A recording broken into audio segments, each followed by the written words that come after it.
Hello, today I'm reading Mango, the Arrowtown school cat. Now this is a real cat from a real school down in Arrowtown in the South Island. When I visited there a couple of years ago, they were selling this as a fundraiser and I brought it because I love cats so much.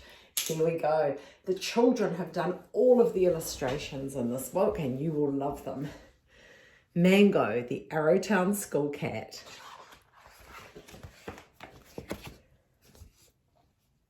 It was Tom's first day at school.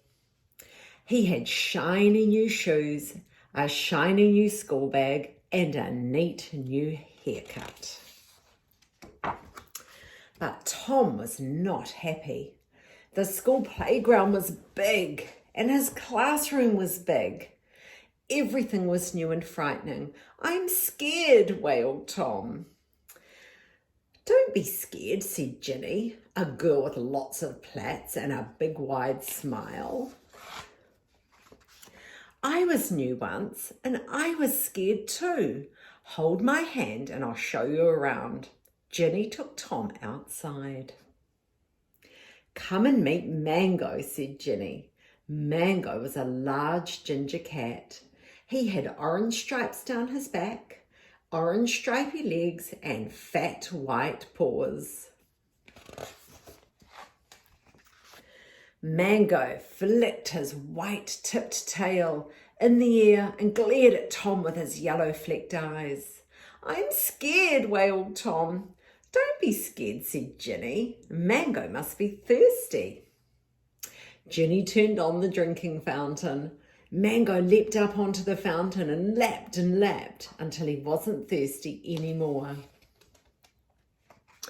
Up marched Mrs. Blunt, the head teacher. She clapped her hands loudly. "Vamosh," she said. "Cats do not belong at school." Mango jumped down from the drinking fountain, flicked his white-tipped tail, stretched and sauntered away. Ginny took Tom's hand. "Let's go and visit the library," she said. The library was very quiet. Lots of big kids were playing chess and lots of little kids were lying in beanbags, sharing books. But in a corner, curled up like a comma, was Mango. Mango lifted his head and glared at Tom with his yellow-flecked eyes. "I'm scared," wailed Tom. In bustled Mrs. Blunt. She clapped her hands. "Vamosh," she said. "Cats do not belong at school." Mango got up, flicked his white-tipped tail, stretched and sauntered out. "I'll show you the first aid room," said Ginny, as she reached out her hand to Tom. In the first aid room was a small girl with a pale face lying on a little blue bed. Beside her, curled up like a comma, was Mango. The girl was patting Mango and smiling, but in barged Mrs. Blunt. She clapped her hands very loudly. "Vamosh," she said. "Cats do not belong at school."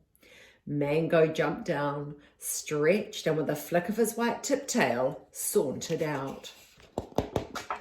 "Come and see the playground," said Ginny. Ginny showed Tom the climbing frames, the flying fox, and the sandpit. Beside the sandpit was a large pot plant. "I wonder what's growing in there," thought Tom. He looked over the lip of the pot. Inside, curled up like a comma, was Mango. Mango lifted his head and glared at Tom with his yellow-flecked eyes. But Tom wasn't scared anymore. He clapped his hands. "Vamosh," he said. "Cats do not belong at school." Mango climbed out of the pot plant, flicked his white-tipped tail, stretched and sauntered away. "What is in that room?" asked Tom. "That is Mrs. Blunt's office," said Ginny. Tom and Ginny stood on their tiptoes and peered through the window into Mrs. Blunt's office. Mrs. Blunt was asleep in her chair. Her head had rolled back and her mouth was wide open. Tom and Ginny could hear Mrs. Blunt snuffly snoring. And there, sitting on her lap, curled up like a comma, was Mango. Mrs. Blunt's hand was resting gently on Mango's stripy back. Mango lifted his head, opened his yellow-flecked eyes, and winked just once at Tom and Ginny. Then, with a flick of his white-tipped tail, he dropped his head and went back to sleep.